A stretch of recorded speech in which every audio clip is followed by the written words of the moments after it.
안녕하세요. 건강톡톡. 오늘도 가영 김가영입니다. 네, 오늘의 건강톡톡은요. 호산구 증가증에 대해서 알아볼 텐데요. 좋은 말씀 주실 교수님 소개해 드리도록 하겠습니다. 알레르기 내과 이서영 교수님 모셨어요. 안녕하세요. 안녕하세요. 서울대학교 병원 알레르기 내과에서 여러 가지 질환을 보고 있는 이서영이라고 합니다. 잠깐! 최신 의학 정보 놓치지 않으려면 구독하고 가영! 네, 교수님, 호산구 증가증이라는 이름을 들어보면 호산구가 많아서 생기는 문제일 그렇죠. 것 같거든요. 네. 그런데 호산구라는 말 자체가 굉장히 생소해요. 네. 이게 뭔가요? 호상구는 혈액에 있는 세포의 일종인데요. 혈액이 겉으로 봤을 때는 빨갛게 보이는데 다양한 성분으로 이루어져 있어요.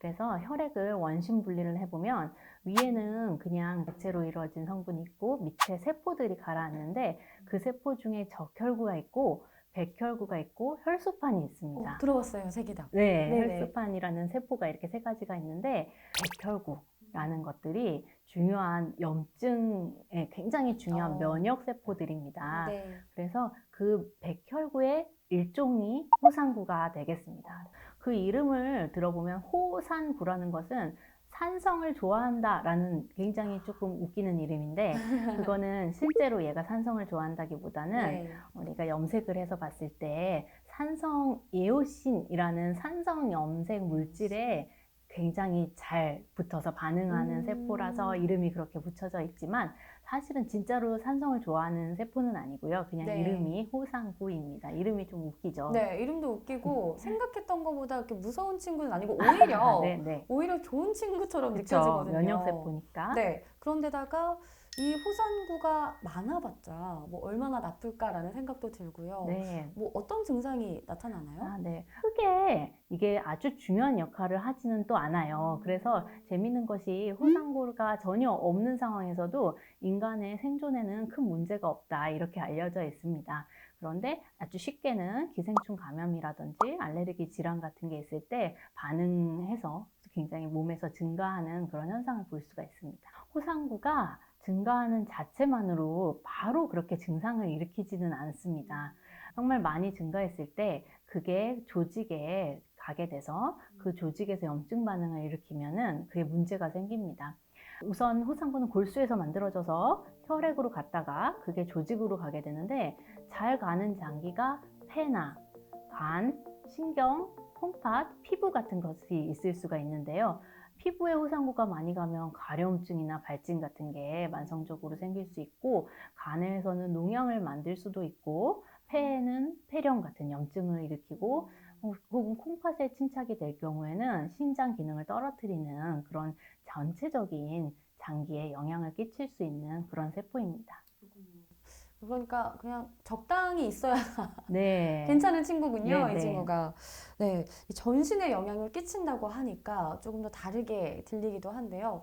그러면 이 호산구 증가증 환자 몸에 호산구가 얼마나 많아지길래 이게 문제가 되는 걸까요? 네, 보통 정상적으로 우리는 다 호상구를 가지고 있습니다. 그래서 혈액에서 쉽게 생각했을 때 500개 미만 혹은 전체 백혈구의 5% 미만일 경우 정상으로 보고요. 5% 미만이요? 네, 보통 5% 늘어나거나 전체 수치가 500개 이상 되면 약간 그 피검사 결과에 빨간불이 들어오는데 사실은 그 정도 수치는 아주 심각하다고 보지는 않고요. 장기간 1,500개 이상 호상구가 있을 때 조금 더 경각심을 가지고 진짜 호상구 증가증이구나 이렇게 보고 있습니다. 네, 그럴 경우에 아까 말씀하신 것처럼 몸 곳곳에서 좀 증상이 나타나게 그럴 되는 수도 거잖아요. 있습니다. 네. 그렇죠. 그러면 호상구가 이렇게까지 좀 비정상적으로 증가하게 되는 원인이 뭘까요? 네, 아주 간단하게는 기생충 감염이나 약물, 알레르기 질환 같은 것을 생각해 볼 수가 있습니다.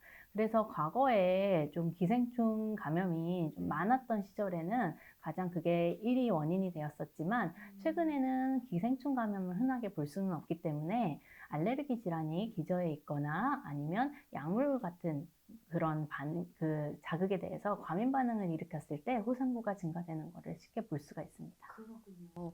그러면은 이런 이유로 이제 호상구가 너무 많아지면 호상구가 알레르기를 유발하는 외부 물질뿐만 아니라 우리 몸을 또 공격을 하게 되는 거예요? 외부에서 적들이 침입했을 때 전쟁을 하다 보면 우리 것만 아무 터치를 안 할 수는 없잖아요. 우리 집도 망가질 수 있겠죠. 싸우다 보면. 그런 것과 같이 호상구가 외부 침입자들이랑 싸우다 보면 그 염증 반응으로 인해 내 세포, 내 조직까지도 영향을 받을 수 있는 것이죠. 그렇구나.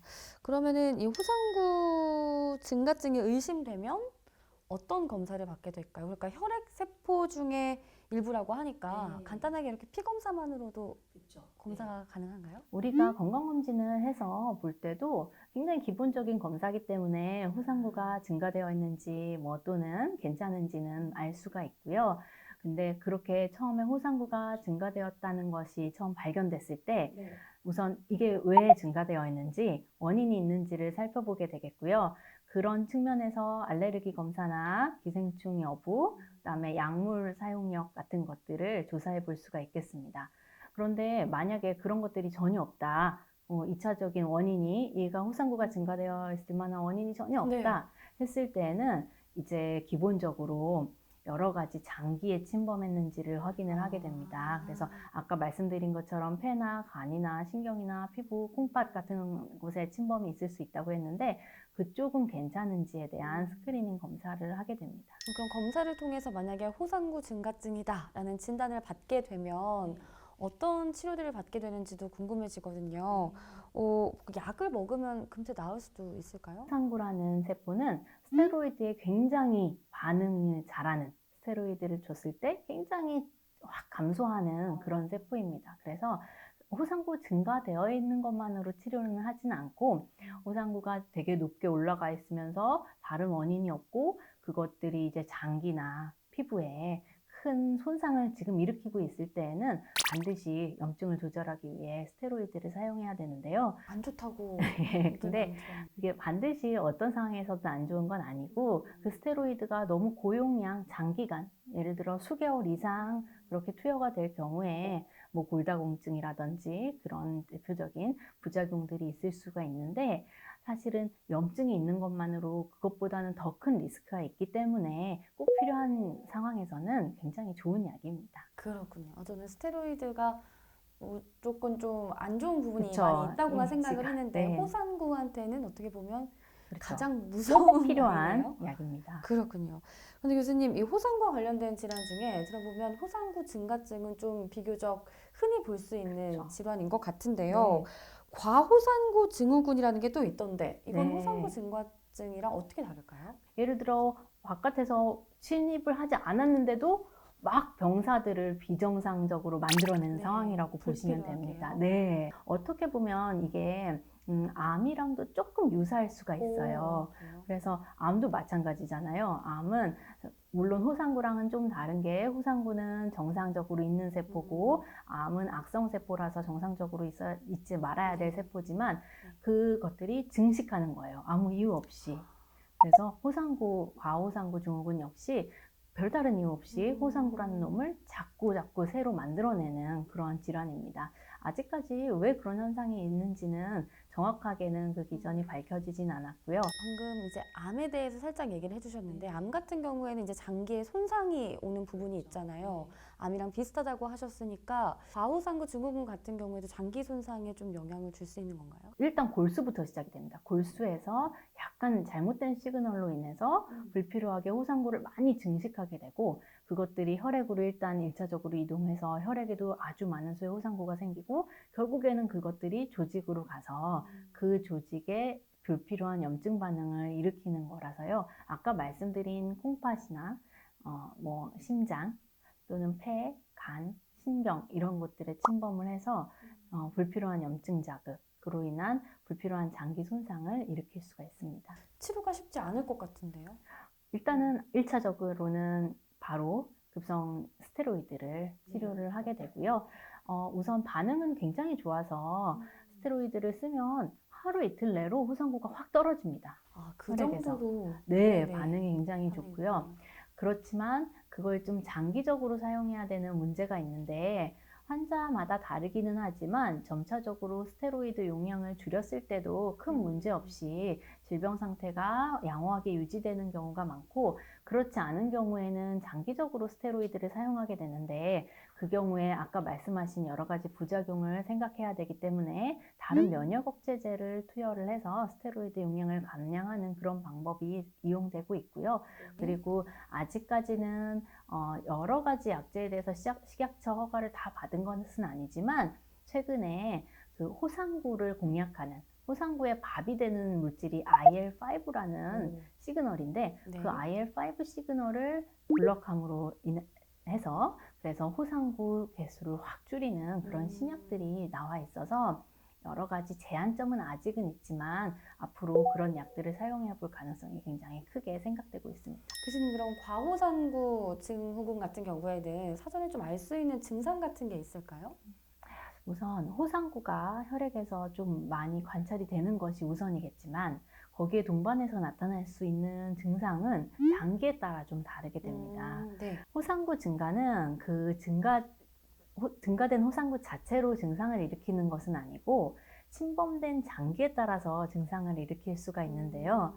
흔하게 일으킬 수 있는 증상은 폐에 침범을 할 경우에 폐렴, 그리고 콩팥을 침범하는 경우에는 심부전, 그리고 신경을 침범하는 경우에는 말초 혈관염의 형태로 나타나게 되고, 그리고 심장을 침범하는 경우가 조금 증상이 심할 때까지 발견이 되지 않아서 유의를 해야 되는데 심부전과 같은 증상을 일으킬 수도 있습니다. 그래서 한 가지 증상이 아니라 침범하는 장기에 따라서 그 장기의 부전의 증상이 일어난다, 이렇게 생각하시면 쉽게 이해하실 수 있을 것 같습니다. 네, 호상구라는 말 자체가 조금 많이 생소한 분들이 많으실 거기 때문에 이런 증상이 나타났을 때 꽤 놀라시는 분들도 많으실 것 같아요. 네, 그런 증상이 있을 때 항상 혈액 검사는 보통 다 하게 되지만 거기서 호상구 증가가 되어 있는지를 먼저 확인을 해보고 네. 증가가 되어 있을 경우에는 다른 질환보다 먼저 과호상구 증후군을 의심해봐야 할 것 같습니다. 들으면 들을수록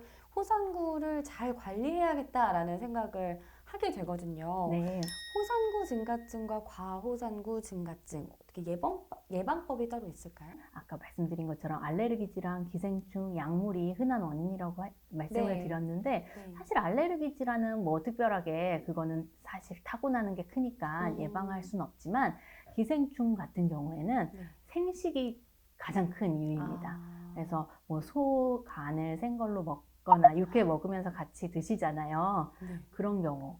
그래요? 네. 또는 간혹 그 건강을 위해서 사슴피 이런 것들을 드실 수가 있는데 그런 것들에 의해서 기생충 감염이 흔하게 있고요.